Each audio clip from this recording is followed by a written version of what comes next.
हमारी समस्याओं का असली समाधान आखिर है कहाँ? समस्या का समाधान सीरीज में हम कई बाहरी रास्तों पर चले हैं, उन्हें समझा है। लेकिन आज हम उस आखिरी और सबसे पावरफुल जवाब की ओर बढ़ेंगे जो हमारे बाहर नहीं बल्कि हमारे ही अंदर छिपा है, और वो है आंतरिक शांति। जरा इस एक पावरफुल आइडिया को समझिए जो गुरुदेव पंडित श्रीराम शर्मा आचार्य ने हमें दिया है। जब तक मन अशांत है, बाहरी समाधान अस्थायी है। बस ये एक लाइन इस पूरे एनालिसिस का निचोड़ है। असली प्रॉब्लम बाहर की दुनिया में है ही नहीं, बल्कि हमारे मन की बेचैनी में है। तो चलिए सबसे पहले ये समझते हैं कि ये बाहरी समाधान, ये एक्सटर्नल सॉल्यूशंस एक धोखा क्यों है। हम अक्सर अपने बाहरी जवाब क्यों ढूंढते रहते हैं?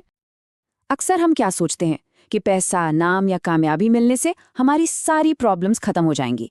लेकिन असल में होता क्या है, जैसे ही एक समस्या हल होती है, एक नई और शायद उससे भी बड़ी समस्या सामने आकर खड़ी हो जाती है। और ये एक ऐसा चक्कर है जो कभी खत्म ही नहीं होता, जिसमें हम बस फंसे रहते हैं।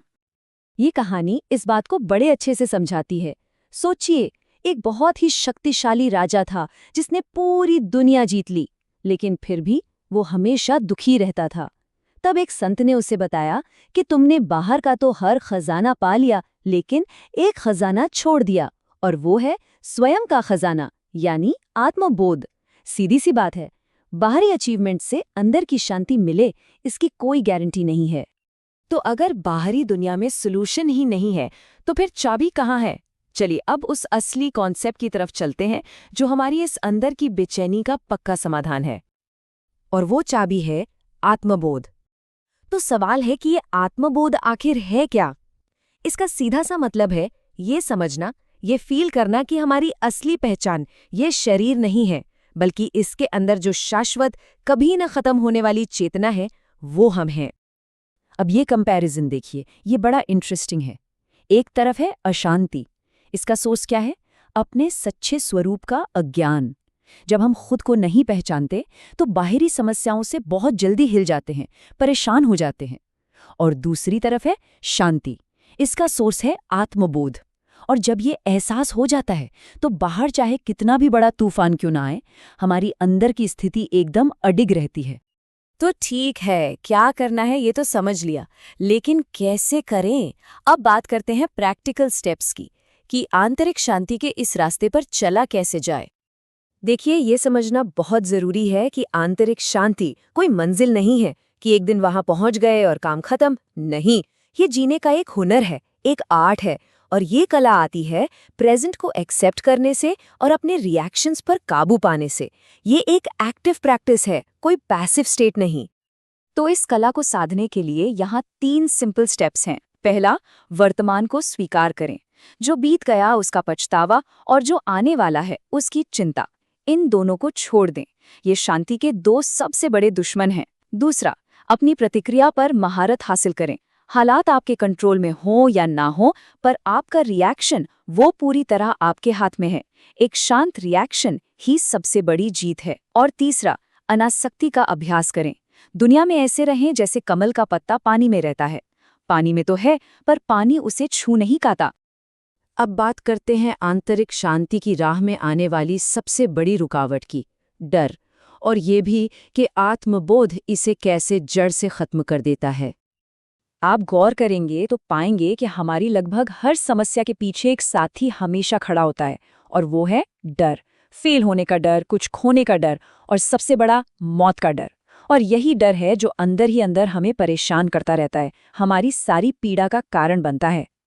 तो इस डर का तोड़ क्या है? जवाब है आत्मबोध। ये डर को परमानेंटली खत्म कर सकता है। कैसे? जब हम ये जान लेते हैं कि हम ये शरीर नहीं बल्कि एक अमर आत्मा है, तो मौत का डर अपने आप खत्म हो जाता है। कोई भी बाहरी खतरा उस शाश्वत चेतना को छू भी नहीं सकता। और यही सच्ची निर्भयता है। गुरुदेव ने प्रज्ञा यानी डिवाइन इंटेलेक्ट, इसकी जागृति पर बहुत जोर दिया है। प्रज्ञा एक तरह की गहरी जागृत समझ है। ये हमें लाइफ की प्रॉब्लम्स को एक दर्शक की तरह बिना उनसे प्रभावित हुए देखने की कैपेसिटी देती है। मतलब आप एक साक्षी बन जाते हैं। आप चीज़ों को देखते हैं पर उनसे अफेक्ट नहीं होते। चलिए अब कुछ ऐसे प्रिंसिपल्स की बात करते हैं जिन्हें हम अपनी डेली लाइफ में अपनाकर स्थायी शांति की ओर बढ़ सकते हैं। तो इस जर्नी को प्रैक्टिकल बनाने के लिए यहाँ कुछ एक्शन रिजल्ट वाले प्रिंसिपल्स दिए गए हैं। ये ऐसे सूत्र हैं जो सीधे जीवन की समस्याओं की जड़ पर वार करते हैं। इस स्लाइड पर कुछ बहुत ही पावरफुल फॉर्मूलाज हैं। चलिए कुछ को समझते हैं। देखिए, पहला एक्शन है स्वयं को शरीर नहीं आत्मा माने, और इसका रिजल्ट मृत्यु का भय समाप्त हो जाता है। क्यों? क्योंकि आत्मा तो अजर अमर है। सिंपल। एक और देखिए, दूसरों को क्षमा करें। इसका नतीजा होता है मन हल्का हो जाता है। जब हम किसी के लिए मन में बोझ रखते हैं तो वो बोझ हम खुद उठाते हैं। माफ करना उस बोझ को फेंकने जैसा है। इसी तरह अपनी प्रतिक्रिया शांत रखें तो समस्याएं छोटी हो जाती हैं। असल में हमारी बेचैन प्रतिक्रिया ही छोटी छोटी बातों को बड़ा बना देती है। ये सारे सूत्र जीवन में अपनाने के लिए हैं।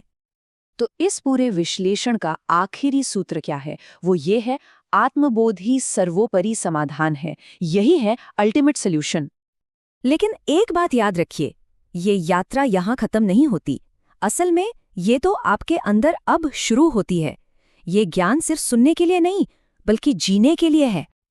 तो अब सवाल ये है कि आज आप किस एक आंतरिक सिद्धांत के साथ अपनी शुरुआत करेंगे? इस पर जरूर सोचिएगा, क्योंकि असली बदलाव वहीं से शुरू होगा।